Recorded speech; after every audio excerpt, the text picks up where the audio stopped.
Folks, thanks a lot for the 60,000 subscribers. You guys are awesome. But we're not stopping here. Let's push it, folks, to 100,000 subscribers, so give that support to the channel and subscribe, and hit that like button down below to reach our goal of 150 likes, and now let's go for it. The anime begins with a man being relentlessly stabbed, narrating his story as he ponders about revealing his name, but ultimately concludes that it doesn't matter at this point, for what truly matters is that he certainly met his end that day. However, the woman who stabs the man calls him Tomokui Kanata. Yet, without knowing why, he wakes up facing a monster that, according to his immediate thoughts, was green and filthy. This elderly monster decides to call a big guy beside him Gobkichi, while the newly awakened is named Gobro and soon feeds them with some worms. The next day, Kanata wakes up surrounded by a bunch of green and ugly babies, but soon realizes he's one of them too, thus becoming aware that he indeed died and reincarnated as this helpless goblin baby, thus crying as any good baby would in this situation. Apparently, goblins grow much faster than humans, and after a good night's sleep, Gobru was already quite grown up. Wherever or for whatever reason, Kanata has been given a second chance at life and plans to survive with all his might this time, without giving luck a chance. On the fourth day, the new goblins await the last meal they'll receive from the elder. From now on, everyone will have to find their own food, so they take the opportunity to eat well before embarking on their journeys into the outside world. After the meal, Kanata sees that in this world, there's only one sun in the blue sky, along with frightening birds and plants he's never seen before, making it a very different world from what he knew. Gobkichi comments that it's his first time outside and seems disoriented, and Kanata, now Gobru, introduces himself to the companion, who seems not to know his own name. Gobru approaches the tallest goblin in the new group to form a good hunting pair, and soon the two had developed strategies to avoid starvation in the real world. However, Gobkichi seemed to be missing a few screws and occasionally did some nonsensical blunders like trying to eat the prey alone, so his friend needed to correct his behavior with little delicacy. After teaching a lesson of camaraderie to the big guy, Gobro examines the rabbit's horn to see if he can make a weapon with it, and a strange vision indicates the item he acquired, but as his partner was drooling from hunger, he decides to ignore the vision and jump straight to lunch to regain his energy with his new friend. On the fifth day, the duo starts using the horn to enhance the effectiveness of their hunts, and at one point they find an even larger horn than the ones they were using, and again a vision invades Gobro's mind, warning that this time he got a medium-sized horn. The goblin is intrigued by these strange visions, and during the meal, he once again receives a warning, now saying that he learned the evasion ability. Faced with this alert of a new ability, the goblin remembers an intense war in his past life, where he mentions possessing a rare absorption ability at that time. With this technique, he could eat practically anything like iron, gold, or poison, and acquire the characteristics of everything he consumed. Unfortunately, Takano lost all the abilities he had in his past life, but lucked out by retaining absorption because in this unknown world, certainly extremely dangerous creatures are lurking, and this power will be a great ally. On the sixth day, a goblin named Gobmi introduces herself and comments to the two hunters how amazing it is that they're eating a rabbit horn because a boy died yesterday after being gored by one of those creatures. Then she recognizes Gobru and emphasizes how beautiful, strong, and intelligent he is. Gobkichi asks if he is too, but the girl replies that he's just normal, never taking her eyes off her object of desire. Upon this, Gobru becomes visibly embarrassed by the girl's behavior, but still decides to invite her to join tomorrow's hunt, a proposal she accepts enthusiastically. On the seventh day, as it was raining, they decided to postpone the hunt to the next day, so Gobru takes the opportunity to check the stored items to see if he could make a new weapon. When he entered the depot and separated some tools, he saw a group of human women imprisoned, and even though he knew why they were there, he preferred not to dwell on it. At that moment, the elderly goblin approaches and Gobro reveals that his name is Gobji, the oldest being in that cave. Gobji says that Gobro can level up faster than usual, but as the young man had no idea what was being said, the elder teaches him to check his level by poking his own head, then he discovers that he's at level 86. According to the old man, when he reaches level 100, Gobru will be able to evolve into a more advanced life form, although only one out of dozens of goblins usually reaches this level in most cases. Alone in his thoughts, Gobru reflects that goblins grow so fast that this elder is only in his 20s, while Gobji announces that the village youths will return soon, so the boy will have the chance to see an evolved hobgoblin and the kind of prey they hunt. On the 8th day, Gobmi joins the group and is tasked with being the support unit, while Gobro fights at medium range and Gobkichi is the frontline attacker. The formation of 3 goblins was working perfectly, and soon the team was stacking prey for their daily meals. Excitedly, Gobmi comments that it's been a long time since she only ate fruits and now she can finally feast on meat. At that moment, Gobru gains the skills Poison, Poison Resistance, Evil Eye, and Thermography, realizing that this snake he hunted was of a much higher level than his. Gobkichi asks to eat the snake's head, but Gobru warns him that he would die from the poison, so he takes care of it himself. On the 9th and 10th days, they went on their usual hunts until on the 11th day, they made the mistake of exploring a mysterious cave out of curiosity. When they got inside, a swarm of bats attacked the goblins, so Gobru devised a last-minute strategy, sending Gobmi to run ahead while Gobkichi opened the shield to defend against the animals. Protected, the two held their position until the goblin leader used his Evil Eye ability, which paralyzed the bats and made them easy prey. Devouring its prey, Gobru gains the abilities of echolocation and vampirism. Meanwhile, another group of goblins watches the feasting group as they themselves starve, a foreboding settling within the community. On the 12th day, well into the night, these hungry goblins gather to take down Gobru. However, with his heightened perception even during sleep, he notices the threat and reacts before the worst can happen, dealing with the 6 aggressors alone as Gobkichi is sound asleep. One of them, after being gored, dies moments later due to poison. Gobru plans to punish the rest, but Gobmi, standing close by, teaches the wrongdoers a lesson. By the 13th day, the trio has developed complex equipment and tactics, hunting feared creatures such as orcs, always synchronized and aware of each other's roles in the hunts. Even when Gobkichi falls in the front line, Gobmi is ready with her weapon to cover the rear, while Gobru, with his venomous horns, remains a considerable threat to the prey. Feeding on the monster's flesh, Gobru gains the abilities of libido, orc language, as well as detect and analyze. Concerned about the previous night's attack, the trio's leader calls upon his friends to carry the prey back to the cave and offer the food to the other goblins. This action would earn them respect within the community, promote goodwill, and prevent future surprise attacks. As the goblins feast, Gobru reflects on how he would never have done this in his past life, but something seems to have changed within him since arriving there. Due to this action, he sleeps peacefully that night, until he receives a vision indicating he has reached the necessary level to evolve into a hobgoblin, and is asked if he wants to change into this more advanced form. At that moment, seeing only a jumble of random letters and desiring only to return to sleep, the goblin chooses yes without knowing what it entails. Consequently, he receives the blessing from the great god of conclusion and origin. On the 14th day, Gobru wakes up almost resembling his appearance before reincarnation, when he was Tomokui Kanata. Meanwhile, Gobkichi has also evolved, becoming even taller. Seeing their friends' achievements, Gobmi is excited by the size and strength they have attained, and even the elder Gobji is surprised by their evolution within just 1 month of being born. Because of his developed and eye-catching body, the giant goblin wants to test his new power, thus inviting Gobru to a 5-minute sparring session without losing their friendship. During the fight, Gobkichi demonstrates strength far above average, threatening to knock down his opponent at any moment with his powerful punches. However, Gobru relies on incredible speed to evade attacks and keep the rival on the defensive. After an intense struggle, Gobru seizes the opportunity of the giant's slowness to counterattack with a sweep that brings down the giant and ends the bout. After the fight, Gobru senses a looming problem from afar, so he asks Gobmi to return to the cave and retrieve the beast they had crafted.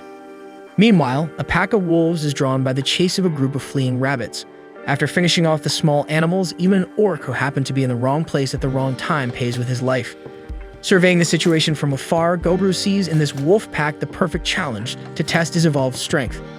He instructs Gobmi to lie in wait with the beast and shoot the leader of the wolves with a poisoned arrow, while he advances alongside Gobkichi to the front line. Without their leader to organize attacks, the beasts become disoriented and easier targets of the hobgoblin duo, who dispatch them quickly. Finally, the leader attempts to rise and continue the fight, but the poison ultimately claims the wolf, adding another prey to the band of green monsters. With the consumption of this new prey, Gobru gains the abilities of Wild Hunt, Leather Armor, and Command. Afterward, he returns to the cave and offers the wolf pack as a meal to the more vulnerable goblins, demanding that they return the food in proportion to what they consume from now on. Unsure how to hunt powerful beasts like black wolves, the small goblins ask for the hobgoblin's help, who promises to teach hunting and weapon crafting to those who don't know how to manage. With this, Gobru is praised by the community and seems to gradually assume its leadership through his actions. He presumes that this is a result of the ability Command, which gave him a vision of the path he wanted to follow in this world.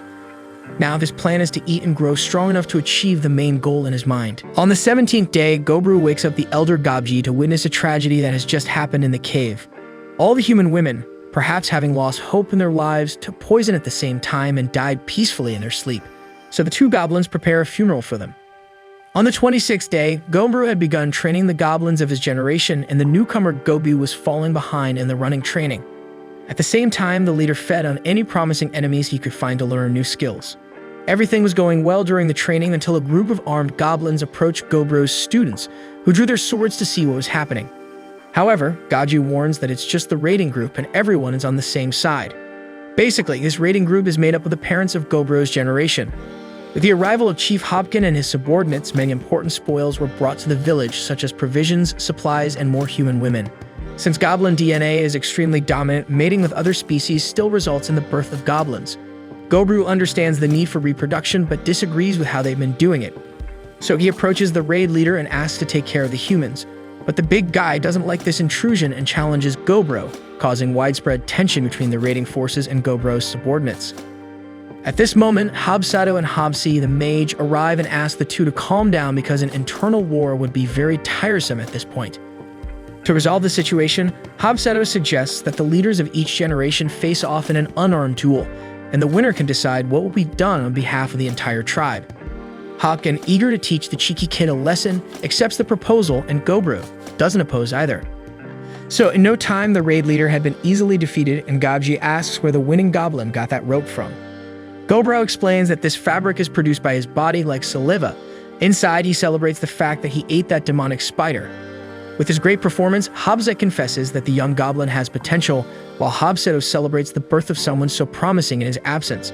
With the victory, Gobru now becomes the leader of the village, and none of Hoboken's subordinates rebel against this decision. Later, the new leader of the goblins gathers the captured humans and announces that he has forbidden anyone to touch them, nor does he intend to do so. On the contrary, Gobru will take care of all of them until returning the women to some human city. One of them asks what they have to do in return, and the goblin reveals that he would love to possess the human knowledge they hold. As Gobru well knows, they were part of a group of traders that was attacked during their journey by the goblins.